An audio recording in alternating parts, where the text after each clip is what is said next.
just real quick, like if you notice in your bulletin, we have 2 new prospective deacons. So they will be, unless somebody says that they're not worthy of the position, which I doubt that will occur. In fact, I'm sure it won't. What is it, 99 and 99%, 99% sure? No, I'm 100% sure that that'll be the case. Anyway, they will be appointed the 13th of June. So, hey, it's good to see you. My brother Nathan Francis, who's the preacher up at Mariposa Avenue. Good to see you. Okay, let's finish up with the chapter 6 through 9 on Amos. I want to make one comment. I want to go back to, however, something that was a discussion I think I had with Brian after class last Sunday. The chapter 4, the first 3 verses, because there's really some historically accurate information there in the prophecy that Amos provided to the Israelites, remember, we're talking about primarily the northern kingdom of Israel. That's who Amos targeted most of his prophecy toward.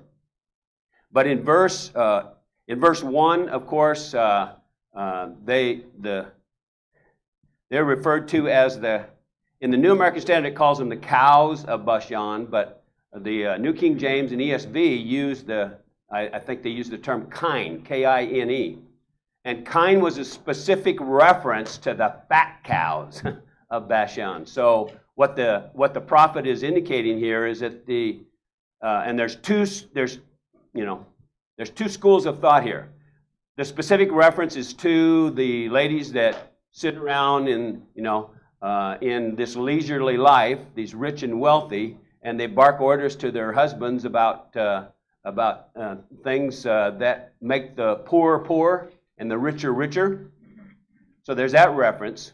Some scholars, however, think that there was also included in that the effeminate men who also sat around in this leisurely life and did nothing, and so they were lumped together in that reference point. But in verse 2, there's a reference made to you shall be led away first with the meat hooks, depending upon which version you're reading again, and then the next verse talks about the fish hooks.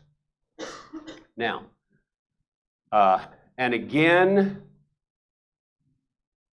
Bible scholars are not 100% sure about the specific reference here, except to say this.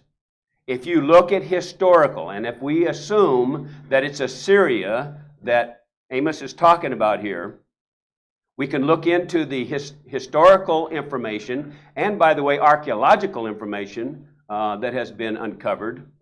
One of the things that the Assyrians did, and the Assyrians were absolutely ruthless. They were cruel when they would conquer lands. But specifically, one of the things that they would do is they would mutilate bodies. I mean, faces, everything. Cut off ears, okay? But one of the things they did when they'd march, and there's no reason to think that they didn't also do this to the Israelites when they led them off, was they would put meat hooks or fish hooks in the lip, in the nose, or whatever, and that way they could march them off, and they could keep them marching at the pace they wanted to just by continuing to pull on that.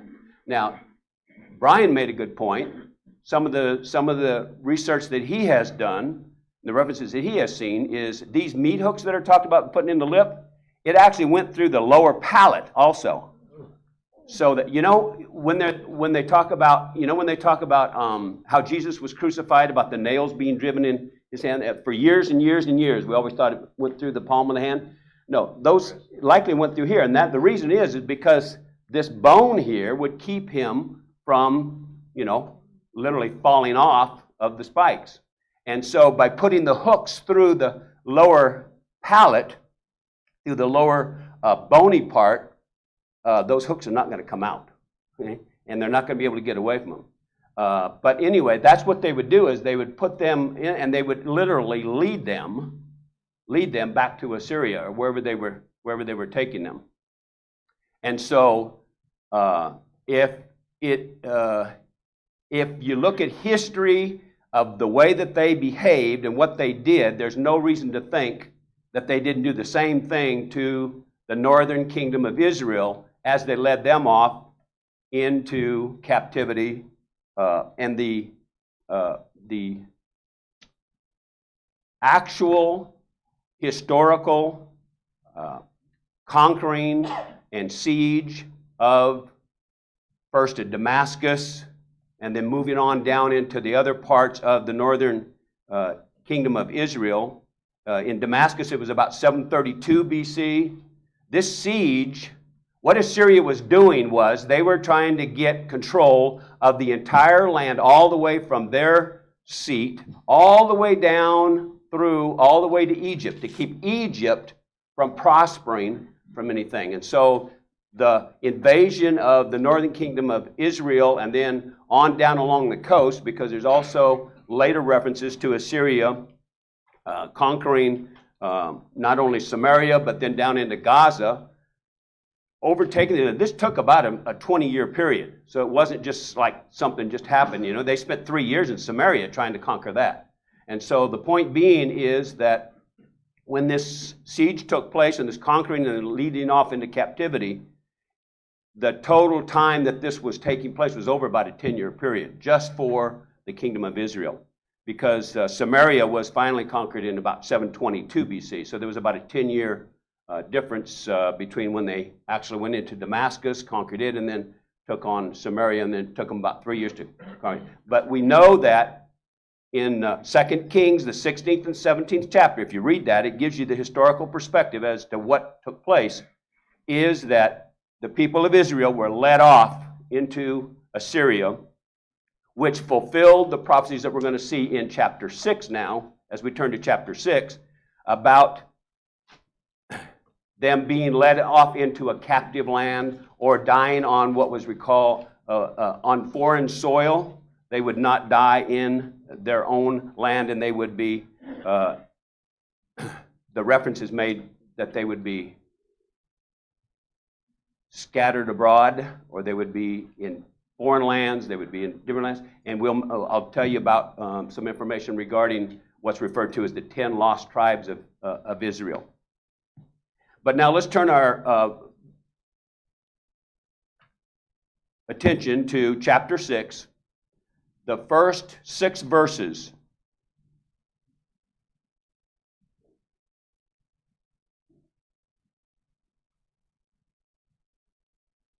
Woe to those who are at ease in Zion, and to those who feel secure in the mountain of Samaria. The reference to Zion is the reference that Amos is making to also Judah, because Jerusalem was the capital, or was the seat of the southern tribe of Judah, even though most of this is targeted at the northern kingdom of Israel, which of course the reference is to Samaria, which was the, quote, end quote, the quasi-capital seat of the kingdom of Israel. The Lord is going to deliver Samaria up and everything that's in it. There's not going to be anything spared in terms of what is going to take place in Israel. And he gives us reasons why. Because you trust in yourselves, you no longer trust in God, you trust in yourselves. You are practicing ungodliness. Remember all of the temple worship, the unauthorized temple worship that had been set up. Bethel is now the sort of the religious capital of the kingdom of Israel.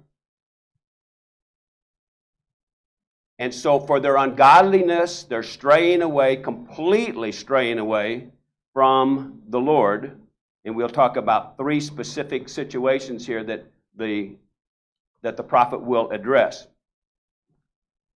You have turned judgment into gall, and the fruit of righteousness into, King James Version uses the term hemlock, which we know is a poison.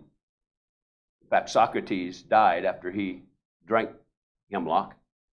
The more accurate is probably, and the reference here that God is making, the more accurate term is probably in the ESV and the New King James and the NASB, which uses the term wormwood. If you look up the definition of wormwood, it will tell you all about, but it's what comes from wormwood is very bitter, okay, and the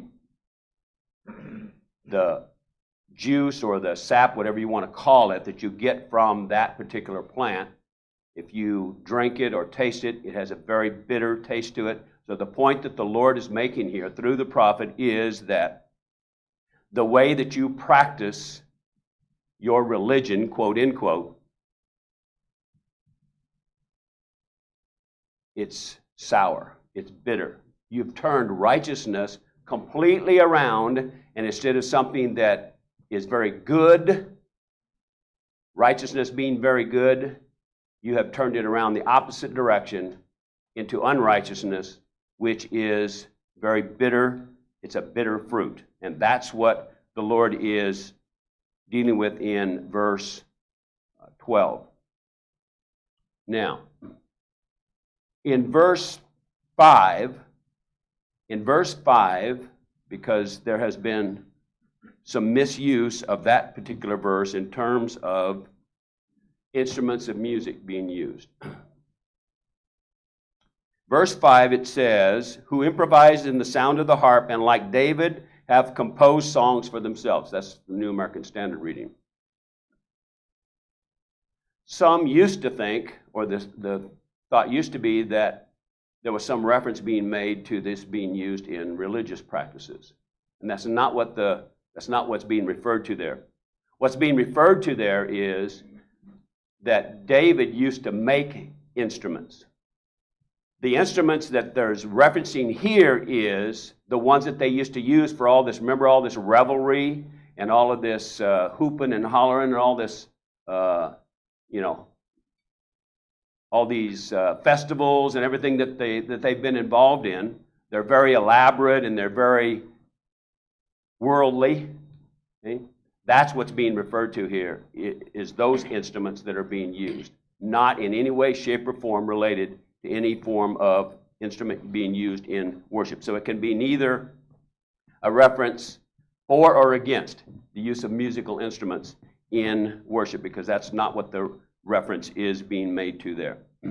Now, as we continue to move along in chapter 6, verses 7 through 14, again, these Sumerians, the rich, wealthy class is being represented here. You're going to be led first, and reference goes back to chapter 4 to all these, for lack of another term, these cows that's being referenced here. And these other wealthy class are going to be the first to be led into captivity. They will be first to be led into captivity. And God promises to raise up a nation against them. Now, while Amos makes no specific point about what country that's going to be, we know that from history of the nation of Israel and from that part of the world that it's going to be Assyria. Okay? Assyria is going to lead them off into captivity. Now, yes, it's true that he may have also been indicating that Judah was going to be, but there are other prophets who speak more directly to Judah. Judah was primarily led captive by Babylon. And while Babylon was in cohorts with Assyria in the conquering of the nation of Israel, the specific empire that's being referenced here is going to be the empire of Assyria. And so, you will be afflicted, and here's what's important. What is indicated here in verse,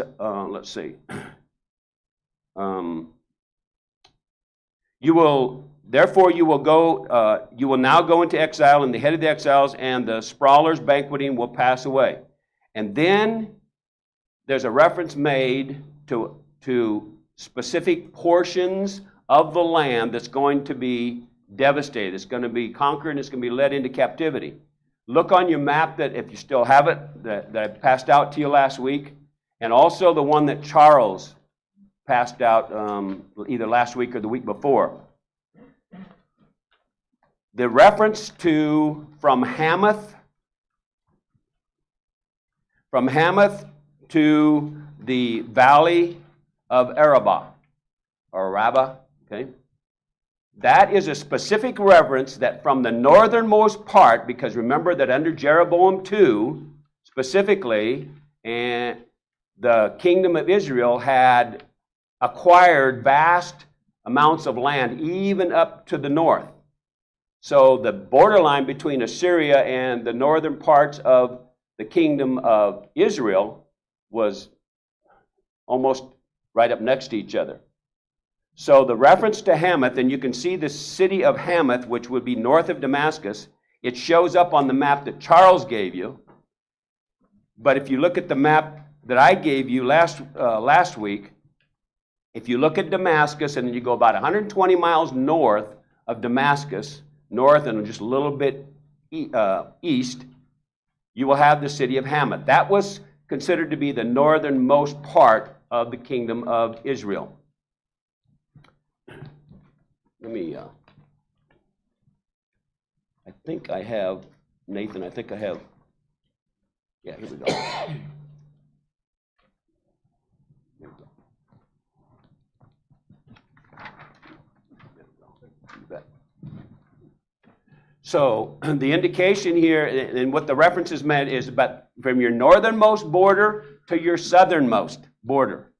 That's what's going to be included in this devastation, in this conquering, and of it being led off. And of course, the southernmost, of course, would be a reference to Judah's land. Okay, but the map that I gave you, when you look down at the southern part of the Dead Sea and on down to Kadesh Barnea, that is what was referred to as the valley of Arabah, which is the valley of the Dead Sea. Okay.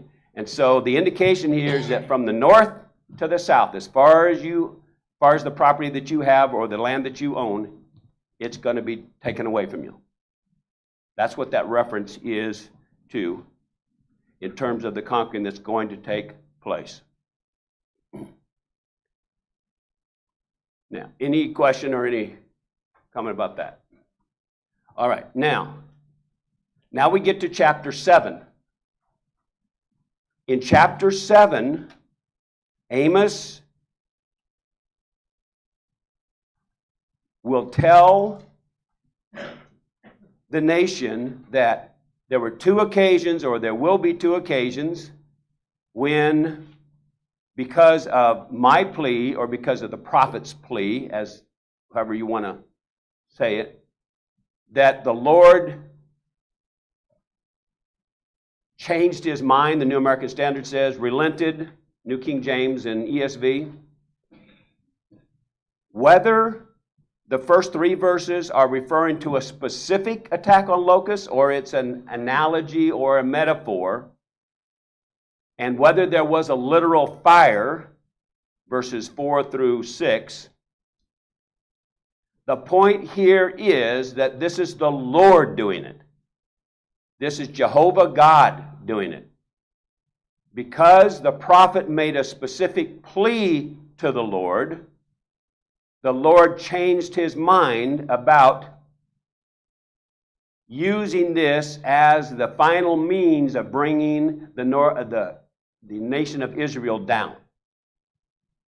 He said, the Lord changed his mind. He relented. But that's not going to continue to be the case. Because as we move to verse 7 of chapter 7, excuse me, one more thing before we go that far. As we move to verses 7 through 9, this is why this is no longer going to happen. There's a reference made to a plumb line, and those who do any kind of construction or build fences or whatever know that a plumb line is used specifically to keep things in a straight line. The reference here that the nation of Israel, and this is definitely a metaphor, it's not literally the Lord standing there with a line stretched out over them, but the reference here is specifically to tell Israel, this is how far off from God, from me, you've come. This is how crooked you are. And that's what the specific reference here is made. The Lord stretch out this plumb line. You don't fit along it. You've gotten so far off one direction or the other because of all the idolatry and all the false worship that you have involved in. This is how bad of a situation that you have created for yourself. So what the Lord says is, I am not going to spare you anymore. I relented the first 2 times with the locust and the fire, but no more. I'm not going to pass by you anymore, there's some of the versions say. Or I'm not going to spare you anymore. In other words, what I say is going to happen is going to happen. I'm not going to pass you by, I'm going to pass through you. Just like back in Egypt when the Lord passed through Egypt. And so, the reference here is that you have reached the point at which you've got little to no hope because you have shown over several years now, remember in the earlier part of Amos, he said, I did this, you didn't come back to me. I did this, you didn't come back to me. I did this for you, you didn't come back to me. I've had it. This is enough. I'm not going to any longer spare you. And so the specific reference is now you're going to receive the punishment for what you have done, the judgment for what you have done. That's the first 9 verses of chapter 7. Okay, then the priest, not the lawful priest, but the priest Amaziah kind of wants to become the intercessor for the king. And he warns the king. And remember, we're talking about who? Which king are we talking about during this time? Jeroboam II. Okay. He warns the king, Jeroboam II, but he lays it at Amos. He says, Amos says, this is what's going to happen to you. And he warns that that Amos says you're going to die by the sword and that Israel will be led away captive out of their own land, which is exactly what did happen. But Amaziah lays it at Amos that it's his fault. Not that there's any truth to it, but this is what he says. And then he goes to Amos and he says, go back to your homeland. Where was Amos from? Was he from the south or from the north? He's actually from the nation of Judah, okay? He says, go back home and sell your prophecy there. The implication is that he's being paid to come up here and prophesy to the north. Sometimes they referred to them as seers. Okay, now I know that there's other references made, I think, to Samuel as being a seer, but the implication here is that you're getting paid to do this. And so it's very insulting to Amos. In other words, you're prophesying for hire. That's verses 12 and 13 of chapter 7. Well, then, verses 14 through 17, here's Amos's reply to Amaziah. The Lord called me to speak. I'm not speaking in my own volition. He reminded him of his background. I'm neither a prophet nor the son of a prophet, which is where they would customarily see a prophet coming from, because the Lord specifically called me. Then he tells Amaziah what's going to happen to his and his family because of his intercession in this whole thing and trying to convince the king to do something to Amos or to take Amos out of the picture or whatever.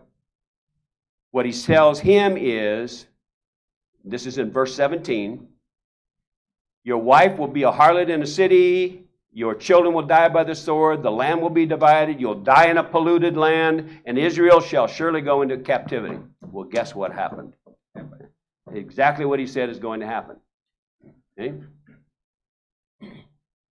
Now, there's no specific information necessarily. You read 2 Kings 16th and 17th chapter. All you see is that the nation of Israel is led off into captivity, into the greater empire of Assyria. It can be assumed that Amaziah was right included with them. And so he probably did die. Or maybe he died during the actual battle. Because this was a military operation. This was not just somebody walking in and saying, okay, you're coming with me and let's go. The reference in chapter 4 made to the breaches in the wall, whatever, means that this was a military invasion, and breaches simply means openings of the walls or whatever, that they would be led through. And so Amaziah, along with his family, and the whole part of the nation of Israel goes off into captivity in Assyria. That's specifically, you can read about that in 2 Kings, the 17th chapter, in verse 6, says that they were led off into captivity by the king of Assyria. Okay, that's chapter 7. Any questions on that part of it? Okay, now here, chapter 8 and 9 are, of course, the culminating chapters of the prophecy of Amos. First, there's a reference to Israel's fall being compared to ripe summer fruit. The reference here is you are ripe for destruction because you have gotten so far away from God. It's like harvest time. You're so ripe for this destruction that's going to take place. God said, I'm not going to pass by you again. I will never forget any of your works. In other words, I remember exactly everything that you have done to get so far away and so far astray from serving and focusing on me. In verse 11, there's a specific famine that is mentioned there, but it's not a famine in the way that they would typically think. It's going to be a famine of the word. Okay? That the people, the sons and the daughters will hunger for the word of the Lord. But that's not going to be available to them. And that you are going to be wanderers on the earth. Verse 12. There is historical evidence available that when the siege of northern Israel took place, that all of the people in the northern kingdom were resettled into different parts of the world, specifically in the Assyrian Empire. So much so that they never again were ever back together as a complete nation. That's what this is being referenced to. And you can look up, just Google it. Google the 10 lost tribes of Israel and see the information that you get. And this is what the reference is, because these people, remember there were, 10 tribes in the north, okay? It's sometimes, by the way, sometimes the nation of Israel is sometimes, the northern kingdom of Israel is sometimes called the northern kingdom of Ephraim, which was the largest of the tribes that were in the north, okay? But the specific reference here is that these people were resettled in various parts for a very good reason, to keep them from conspiring, obviously, against the kingdom, the leadership of the kingdom of Assyria also. And so, the nation of Israel, a physical nation of Israel, is no longer going to ever exist again. And Amos will drive this point home at the end of his particular prophecy. Verse 14 reveals the reason why. Chapter 8, verse 14. As for those who swear by the guilt of Samaria, who say, as your God lives, O Dan, and as the way of Beersheba lives, they will fall and not rise again. It's specifically the reference, somebody's got to stand up and walk around over there. As the nation of Israel, you will no longer ever be together again as a nation. And it's because of your idolatry. That's what verse 14 is referring to. This is all taking place because of your idolatry. And don't ever forget that.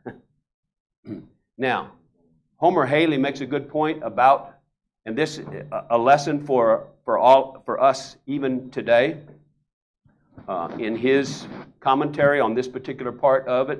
And I want to read to you what he says, because it's very, very apropos.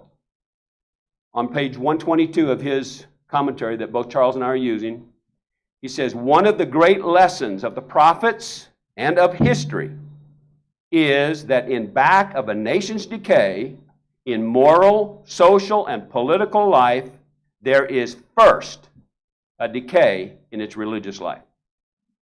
Is that not? Do we not see that happening today?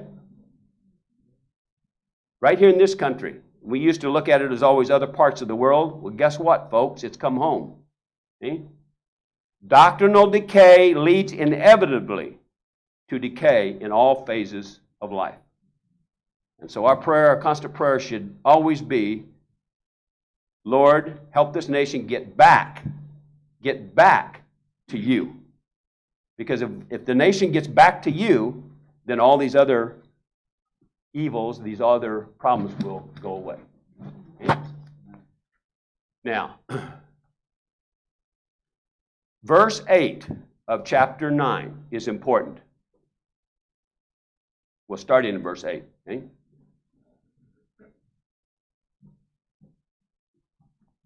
God promises that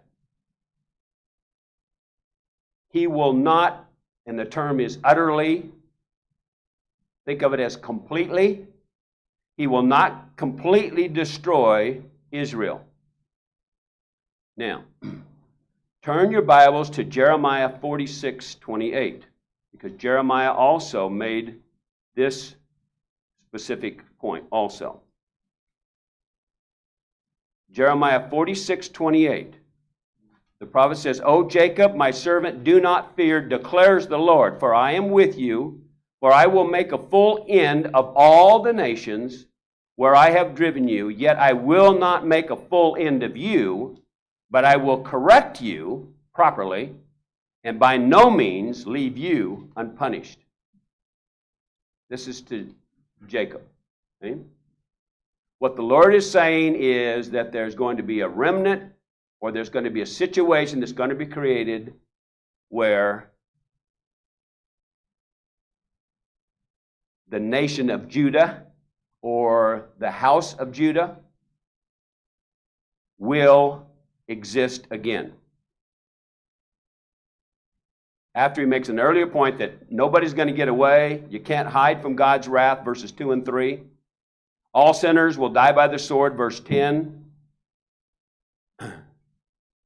Verses 11 through 15, the culminating verses of this particular prophecy, are absolutely essential to understanding what Amos and what the Lord is saying through Amos. Sorry, Charles, it looks like we're going to take up most of the time, but that's right. Okay? Now, verses 11 through 15.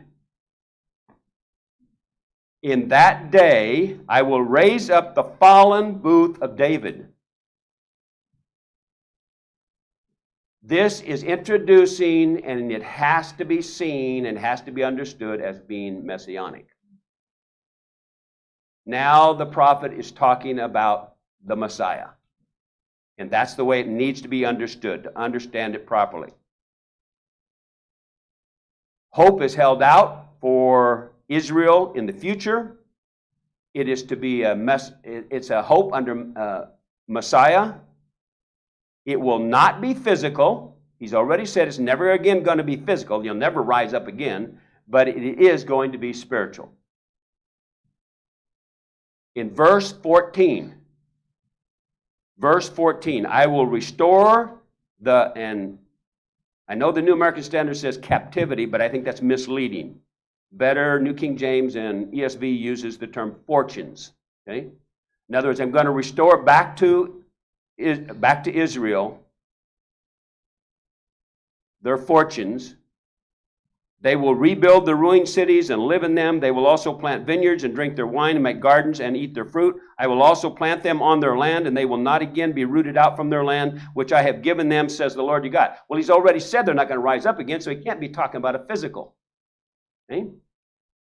He has to be talking about a spiritual. And James, in Acts, let's all turn over to Acts, the 15th chapter, drove this point home when he spoke to the council at Jerusalem. And I want to read to you verses 13 through 18. After they had stopped speaking, in other words, the council, James answered, saying, Brethren, listen to me. Simeon has related how God first concerned himself about taking from among the Gentiles a people for his name. With this, the words of the prophets agree, just as it is written. That's not specifically just any prophet, but remember, Amos, Hosea, Jeremiah, Isaiah, Habakkuk, they all spoke to the same issue, and that is the Messiah. After these things I will return, and I will rebuild the tabernacle or the booth or the tent of David, which has fallen. And I will rebuild its ruins, and I will restore it, so that the rest of mankind, Gentiles, may seek the Lord. And all the Gentiles who are called by my name, says the Lord who makes these things know from long ago. The only way that this could have ever been a rebuilding of the booth of David or the house or the tent of David is a specific reference to the Gentiles now being included. So it has to be spiritual, because physically Gentiles were not part of the nation of Israel. And so it's a specific reference to the Messiah. And that's the way that he ends it. And remember that Philippians 3:20 says, for us, where is our home? It's in heaven, where we wait for the Lord. So, the last verses 11 through 15, specific reference to the Messiah and a house or a kingdom that belongs to the Lord. It has to be a spiritual kingdom. It can no longer be physical. Any parting questions? And Charles has got about 5 minutes here or so to set up the study of Hosea. Thank you very much. I hope this was a worthwhile part for you. It certainly was for me. So,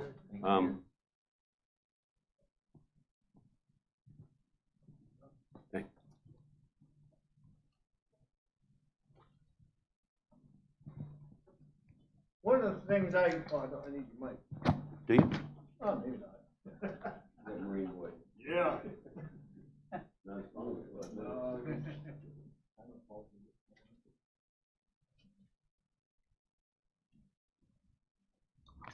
I want to real quickly reference some maps I passed out. Does anybody not have this packet? Okay. Can I get somebody maybe help me pass out a few? And over here, if somebody Needs it? needs some. Yeah. You guys can just pass Got that these one? out. Yeah, it was passed out a couple weeks ago. There you go. Okay. Anybody else did? Pass that. You bet. I got one more map I want to get Need out. some more?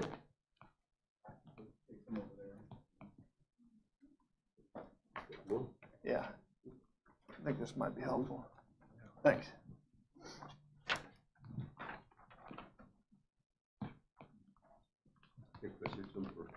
I like visual aids. As a teacher, it's a good way to learn.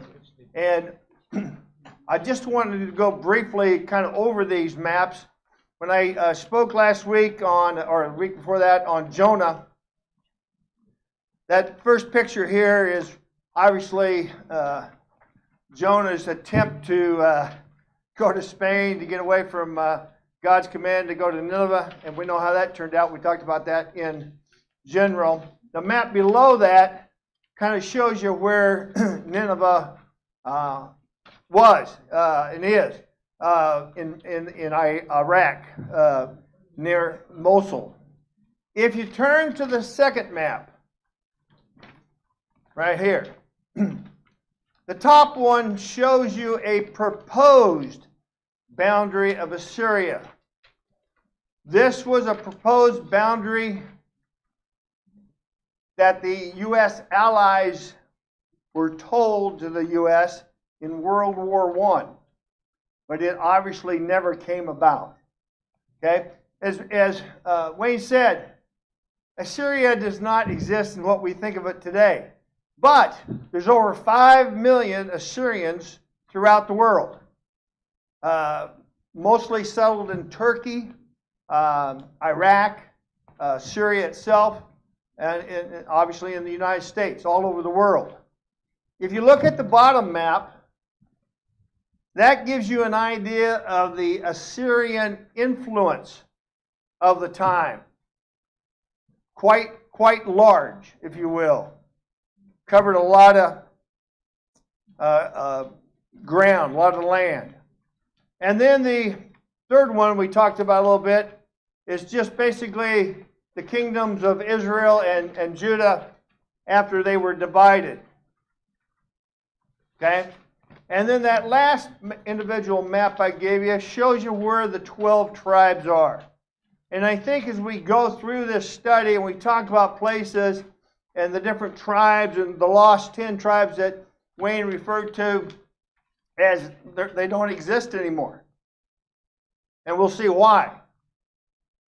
So I wanted to give that information to you so that it might help you kind of understand a little bit.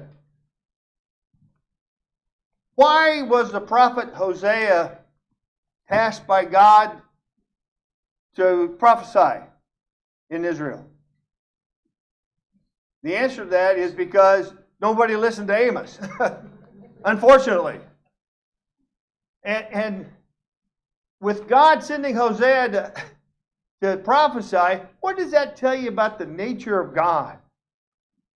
A loving, kind, merciful. Oh, absolutely. Can you imagine how many times as a parent we would put up with our kids doing wrong after being told? Not very long, I don't think. Not very long. Real briefly, more than any other prophet, Hosea linked his message closely with his personal life. Okay, we're going to see how the book, 14 chapters, the first 3 are about his personal life and his marriage to Gomer, and then how it all connects and relates. The next 11 chapters are about the relationship that God has with Israel and what they are doing. See, in strong contrast to Amos, who was kind of a no-nonsense kind of guy. You know, he got to the point. He had a strong sense, remember Wayne talked about it, of justice and right. Hosea was a prophet of sympathy, love, and compassion. That was his nature. He spoke as one who with a broken heart for those that were near and dear to him. Hosea's spirit, well, it can be summed up in the word loving kindness. Amos could be summed up in the word justice. Even the prophet's name indicates, Hosea indicates salvation, help, deliverance. So this is the kind of guy that we're going to be talking about here next week and more than likely the week after. Are there any quick questions I could answer on what I've talked about a little bit this morning? Very shortly. We want to go through this study, not quickly or anything like that, but to cover the main points and to make, we don't want to drag out forever and ever, but we want to obviously be thorough as we cover these different prophets. Okay, I'll pick it up next week. Thank you so much.